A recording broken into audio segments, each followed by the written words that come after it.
श्रीराम जय जय राम। श्री अनंतकोटी ब्रह्मांड नायक राजाधिराज सच्चिदानंद सद्गुरु श्री ब्रह्मचैतन्य महाराज की जय। जय जय रघुवीर समर्थ। श्रीराम।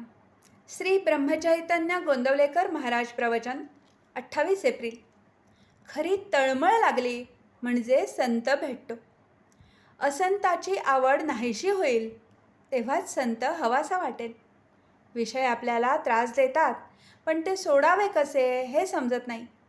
जंगलात सापडलेल्या माणसाप्रमाणे आपले झाले आहे. आपली वाट चुकली आहे असे ज्याला वाटेल तो जंगलातून बाहेर पडण्याची वाट विचारतो. आता वय फार झाले, काळाच्या स्वाधीन होण्याची वेळ आली, रामा तूच आता तार, अशी तळमळ लागली तरच संत सहवास लाभेल. सत्संगत हवी असे आपण म्हणतो खरे, पण मागतो मात्र असत. मग आपल्याला सत्संगत कशी मिळेल? स्वतःला कसे विसरावे हे कळण्याकरताच संताला शरण जावे.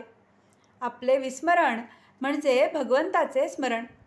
वडील दूर आहेत, त्यांचे पत्र नाही म्हणून काळजी करतो, पण जन्मापासून भगवंत दूर आहे त्याची तळमळ का लागू नये?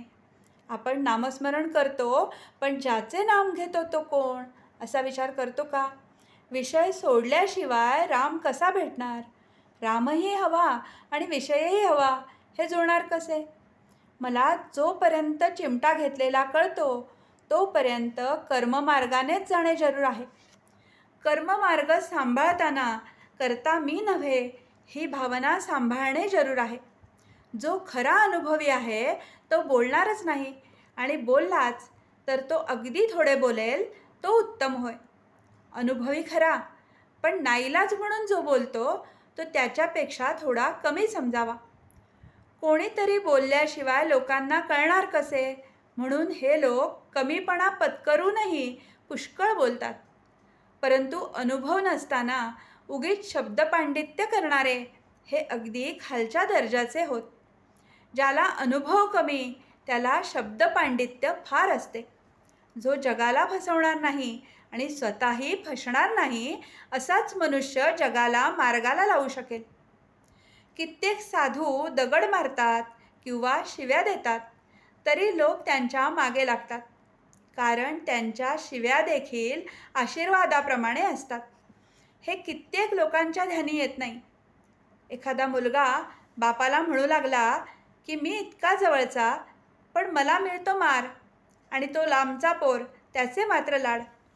पण तो मारच आपल्या हितासाठी असतो हे त्याला नाही समजत. साधूच्या बोलण्यामध्ये किंवा मारण्यामध्ये सुद्धा दुष्टबुद्धी नसते.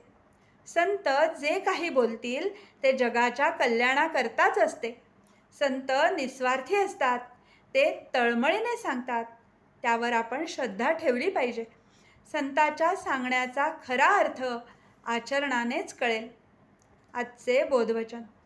संतांच्या संगतीत आपण गेलो की आपले कर्तृत्व संपले. जानकी जीवन स्मरण. जय जय राम.